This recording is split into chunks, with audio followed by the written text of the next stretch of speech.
conjunto de pesquisas indicam vitória do candidato Lula no primeiro turno.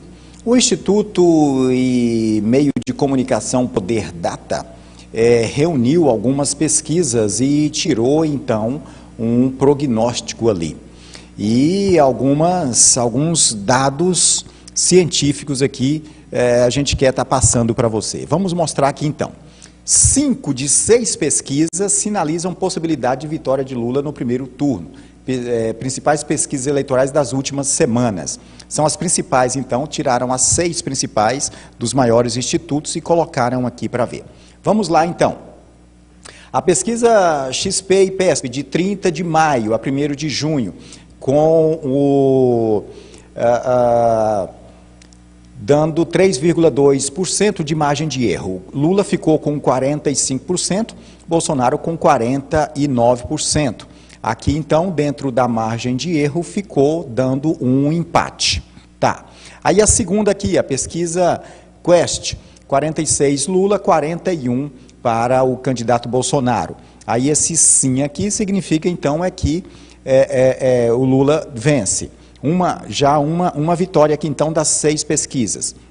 Outra pesquisa, a FSB, 10 a 12 de junho, Lula 44, candidato Bolsonaro 45, deu empate novamente. Paraná Pesquisas, 26 a 30 de maio, percentual de 2,2%, Lula 41, presidente Bolsonaro 48. Essa aqui é a não, onde das 6 é a que não... que Lula não venceria Bolsonaro. Depois eu explico detalhadamente aqui. Datafolha, de 25 a 26 de maio, Lula 48, presidente Bolsonaro 40, dando sim, então, aqui para Lula. Poder Data, 19 a 21 de junho, foi agora, 44, Lula, 45, Bolsonaro, e os outros, né, que aqui o Bolsonaro não está sozinho, é juntamente com os outros aqui, o Bolsonaro mais outros candidatos. Então, essa aqui é Lula sozinho, mas aqui é Bolsonaro e outros candidatos. Se os outros caírem, então não vai dar 49, não dá 41, não dá 45, não dá 48, não dá 40, não dá 45 de novo. Tá. Então, veja bem. Ao dizer aqui que dá empate, se caso der empate, o Lula ganha eleição por conta da idade. A lei eleitoral já diz isso. Então, é por isso que fala que dessas 6 aqui, apenas uma que ele não ganharia. Porque se deu empate, ele leva a vantagem e ganha a eleição. Agora, dar empate numa eleição dessa é muito complicado, é muito difícil. Vê aqui que a diferença também seria bem pequena de um candidato para outro, não é? Ele ganharia, porém, com a diferença bem pequena. Mas aqui juntando todos os outros candidatos. A eleição para presidente no primeiro turno, quem tiver pelo menos 50% mais um dos votos válidos, os que são dados aos candidatos brancos e nulos não são considerados. Então, quando se tira esses brancos e nulos, aí nasce então essa vantagem. Pois bem, então das 6 pesquisas, 5 dão ele como vencedor, então, nas eleições. Agora, com esse baque aí da prisão do ex-ministro, as pesquisas daqui para frente tendem a ter também um outro retrato da realidade. Vamos ver mais uma pesquisa feita agora, também pelo Poder Data, essa do dia 21. Vamos lá, intenção de voto, primeiro turno para presidente. Se a eleição fosse hoje, você votaria em qual dos candidatos? Veja que essa pergunta é muito relevante. Se a eleição fosse hoje. É por isso que pesquisas são verdadeiras. Às vezes tem gente que fala, pesquisa eu não acredito e tal. Geralmente quem está perdendo não acredita mesmo em pesquisa. Quem está ganhando é que acredita. Mas veja bem, essa pergunta aqui é relevante.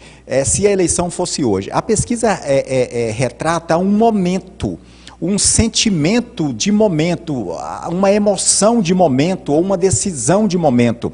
Tem eleitor que, às vezes, quando chega no dia da eleição, por isso que, às vezes, o Instituto de Pesquisa acaba errando, mas não é um erro do Instituto, mas um erro da pessoa. Veja bem, eu já vi pesquisa que se faz ali na rua e a pessoa entra lá no colégio eleitoral para votar. Lá fora ela diz, vou votar em fulano. Lá dentro, quando ela vai chegando na urna, ela decide votar em outro. Então, desequilibrou a pesquisa, não é? Porque o que vale é a palavra da pessoa. Ela falou ali, então a pesquisa vai embora, leva aquela palavra. Porém, ela vai lá e vota no outro. o ser humano é dono do sim e do não, e ele muda de opinião. Então, se a eleição fosse hoje, amanhã essa pesquisa já pode ser diferente.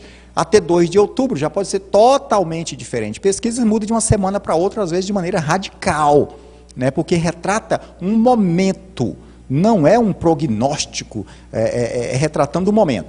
Então, Lula já teve 42%, 43%, 43%, agora com 44%, dando uma diferença de 10 pontos percentuais para o presidente Bolsonaro, que tem 34%. Os outros candidatos aqui, Ciro Gomes começou com 5, 6, 6, Janones começou com 3, 2, 2, foram as 4 pesquisas feitas para os candidatos a presidente da República por esse Instituto Poder Data. Estamos vendo aqui o nome de todos aqui. Outra aqui também, a Simone Tebet, aqui está com 1. Simone Tebet também aí, como terceira via, acreditava-se que ia alavancar, também não alavancou, e aí está aí. A terceira via não se viabilizou realmente. Simone Tebet, inclusive, já disse que ela não indo para o segundo turno, ela vai apoiar o candidato Lula. É uma outra força também.